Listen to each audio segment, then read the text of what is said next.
안녕하세요, 묘한의사입니다. 힘들었던 여름이 지나가고 이제 가을이 됐습니다. 그리고 겨울로 접어들고 있거든요. 그런데 지루성 피부염 환자분들이 가장 힘들어하는 계절은 여름이라고 알고 계십니다. 그런데 겨울에도 힘들어하는 분들이 굉장히 많습니다. 더운 여름에는 당연히 열이 올라오니까 지루성이 악화될 거라고 생각하시죠. 그러면 당연히 추워지는 겨울이 되면 지루성이 완화될 거라고 생각하십니다. 그런데 현실은 그렇지 않습니다. 오늘 이 시간에는 겨울철 지루성 피부염이 악화되는 이유와 관리 방법에 대해서 한번 알아보겠습니다. 지루성 피부염은 열에 의해서 발생한다 그랬죠. 그래서 열이 자꾸 올라오니까 상열감이 생기죠. 그래서 얼굴 쪽에 열이 꽉 찹니다. 증상이 심한 분들은 얼굴에 열을 많이 느끼는 경우가 하루 종일일 거고, 증상이 심하지 않은 분들은 며칠에 한 번씩 열이 훅 올라와서 굉장히 힘들어 하시거든요. 그래서 열에 의해서 얼굴에 홍조, 가려움 이런 것들이 증가하게 되겠죠. 그러면 그 열은 뭐냐는 거죠. 그래서 그 열에 대해서 제가 말씀드렸잖아요. 내부적으로 발생하는 열이 있겠죠. 예를 들면 뭐 간에 열이 많다든지 위에 열이 많다든지 하는 뭐 스트레스에 의해서 생기는 것들, 아니면 음식에 의해서, 그죠, 너무 술을 많이 먹는다든지, 아니면 이런 것들, 아니면 튀긴 음식, 기름진 음식, 매운 음식 같은 것들을, 열을 조정하는 음식들을 많이 먹게 되면 우리 몸에서도 열이 발생을 하게 되겠죠. 이런 것들이 이제 열이라고 보시면 되는데, 그래서 내부적으로 장부간에 발생하는 열, 그리고 음식물이나 이런 식이 조절에 의한 열, 그리고 또 하나의 열이 있는데 당연하게도 육기적인 문제라고 보시면 돼요. 외부적인 온도겠죠, 온도. 여름에는 당연히 더우니까 덥다라고 느껴지잖아요. 그래서 우리는 더운 것에 대해서 항상 인식하거든요. 그런데 우리가 덥다라고 느끼는 것에 대해서 한번 생각해 보세요. 덥다. 더울 때는 언제 덥다라고 느껴지냐면 더워질 때 더위를 가장 많이 느낍니다. 그래서 지루성 피부염이 가장 많이 악화되는 계절은 사실은 6월과 7월입니다. 더워지는 계절, 여름으로 가는 계절에서 우리 몸의 피부가 열에 저항을 못하기 때문입니다. 막상 8월이 되면 사실은 피부염이 심하게 악화되는 것보다는 그냥 유지되는 경우들이 많습니다. 그리고 우리가 피부염의 열에 의해서 고통을 받았잖아요. 그러면 가장 좋아지는 계절은 사실은 그저 9월, 10월, 요맘때라고 보시면 돼요. 시원해지거든요. 그래서 고통받았던 분들도 잠시 쉬어갈 수 있습니다. 그런데 재밌는 건 뭐냐면 막상 추워지는 겨울이 되면 지루성 피부염 환자분들이 또 다른 고통이 생깁니다. 무슨 얘기냐면 우리가 시원해지고 날씨가 추워지잖아요. 그럼 우리 몸은 또 추위에 적응을 합니다. 셋포인트가 낮아지게 되어 있습니다. 그래서 여름철에 예를 들면 25도와 겨울철에 25도는 느끼는 게 굉장히 다릅니다.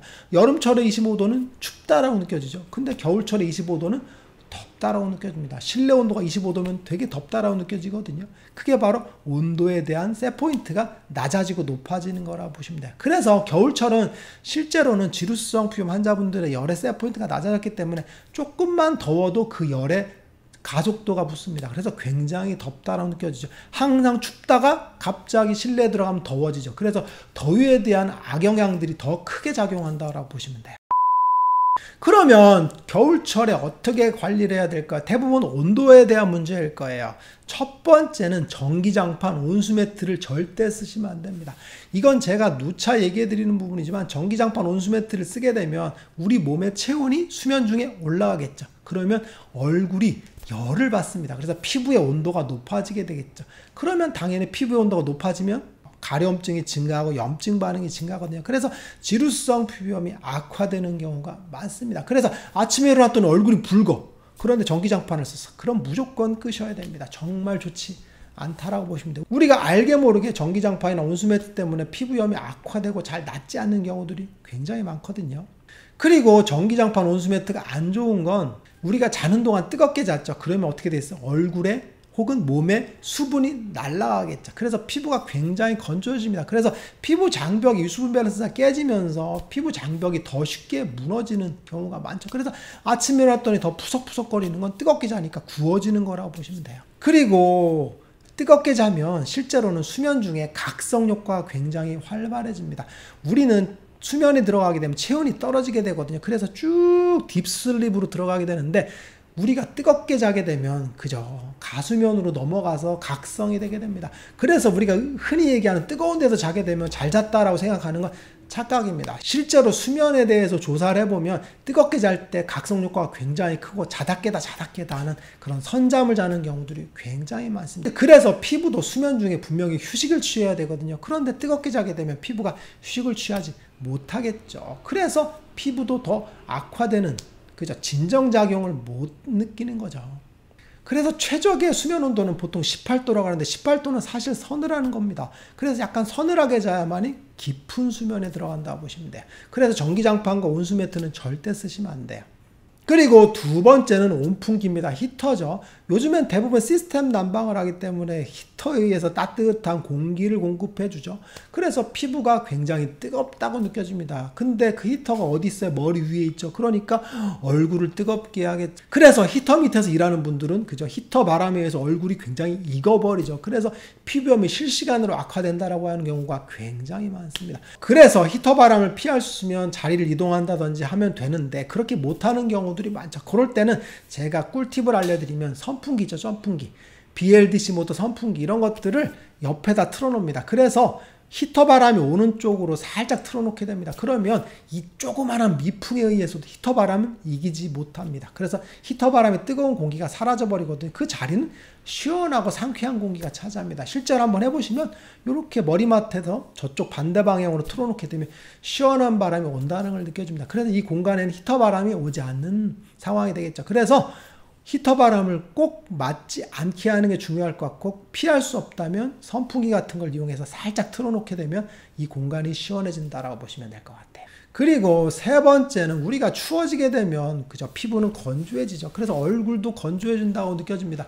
그런데 지루성 피부염에서 피부 건조는 제가 누차 얘기했지만 피부에 수분이 적은 건데 수분이 적은 이유가 얼굴의 피부 온도가 높아졌기 때문입니다. 얼굴의 피부 온도가 높아지니까 수분의 증발량이 증가하겠죠. 그래서 뜨거워서 증발되는 그런 부분이 크다라고 보시면 될 것 같아요. 그래서 피지 분비도 많은데 속건조도 발생을 하는 거죠. 그래서 수부지라고 했죠. 수분 부족형 지성 피부가 지루성 피부염이 많다 그랬죠. 그래서 뜨거운 거에 의해서 건조한 부분이 큽니다. 그런데 이럴 때 건조하니까 우리는 어떻게 돼요? 보습제를 많이 바르죠. 그리고 크림 같은 것도 또 두껍게 바릅니다. 그럴 때 지루성 피부염이 악화되는 경우들이 굉장히 많습니다. 왜 그러냐면 피부에 피지도 많이 분비되겠죠. 우리가 뜨거운 곳에서 오래 있게 되면 어떻게 되겠어요? 그죠? 피지 분비가 많아지죠. 근데 얼굴에 피부 온도가 높으니까 피지 분비가 많아지게 되겠죠. 그런데 보습제를 더 많이 바르게 되면 그죠? 피지가 많은데 기름을 더 공급해 주니까 피부 트러블이 발생을 하겠죠. 그래서 제가 항상 얘기해 드리는 것지만 지루성 피부염이 심한 경우에는 보습제를 그죠? 굉장히 고용 성분이 적은 로션 타입 가볍게 발리는 것들을 적당량 사용하는 게 좋다 그랬죠. 건조하다 해서 너무 많이 쓰면 좋지 않습니다. 그래서 크림보다는 로션 같은 것들을 살짝 적게 바르는 게 도움이 될 것 같아요. 그리고 겨울철이 되게 되면 당연히 추우니까 뜨거운 물로 샤워하는 경우들이 많죠. 그런데 뜨거운 물로 샤워했을 때 탈지 현상이 발생합니다. 탈지 현상이라는 게 뭐냐면 뜨거운 물에 의해서 피지가 녹아버리죠. 그래서 얼굴 같은 경우 샤워를 10분, 20분씩 계속 뜨거운 물로 하게 되면 세안을 10분, 20분 하는 거랑 똑같다라고 보시면 돼요. 그래서 얼굴에 피지가 다 날아갑니다. 그런데 지루성 피부염은 피부 장벽이 무너져 있다 그랬죠. 그런데 피지가 다 날아가면 그쵸. 가뜩이나 피지 분비가 많은 상태에서 피지가 나갔잖아요. 그럼 어떻게 그걸 보충하려고 하니까 더 많이 분비되겠죠.